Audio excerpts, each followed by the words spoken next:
Si depuis 1971, l'île de Noirmoutier est reliée au continent par un pont, le passage du Gois reste historiquement le premier moyen d'accès. Classé monument historique, la chaussée submersible de plus de 4 km de long est l'un des sites emblématiques du département et un lieu également très prisé pour la pêche à pied. Il sort certainement plusieurs centaines de kilos de palourdes tous les jours, et il y en a vraiment beaucoup. La difficulté, c'est de savoir se limiter, on est limité à 3 kilos, et la difficulté, c'est le limiter à 3 kilos, parce qu'on pêche facilement le double. Quand on a des amis qui viennent nous voir de l'extérieur, systématiquement, il y a la visite du Gois à la marée montante, parce que c'est assez spectaculaire de voir l'eau recouvrir la route. Et le Gois traversé, l'île aux Mimosas et ses 4 communes qui la composent s'offrent à vous. Ces sites touristiques, historiques et avant tout naturels, car sur ces 48 km², l'île de Noirmoutier possède des paysages très distincts.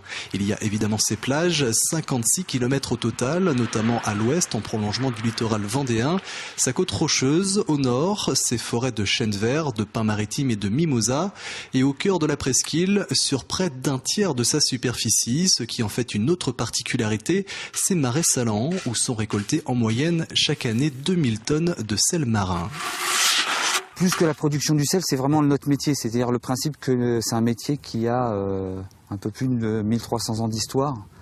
Et qu'en 1300 ans d'histoire, on n'a pas changé les techniques, c'est-à-dire qu'on travaille exactement de la même manière. Donc c'est vraiment la particularité de notre métier, c'est-à-dire qu'on n'est pas que des producteurs de sel, on est des façonneurs des paysages, puisque le paysage de Noirmoutier, c'est-à-dire le paysage des marais, a été construit que par l'homme, en fin de compte.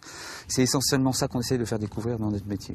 Le sel, mais également les pommes de terre et la fameuse bonnotte, ou encore bien évidemment les produits de la mer. Noirmoutier est aussi une terre de saveurs. Une île bordée par l'océan Atlantique qui accueille chaque été plus de 90 000 vacanciers, soit 9 fois plus de personnes qu'en période hivernale.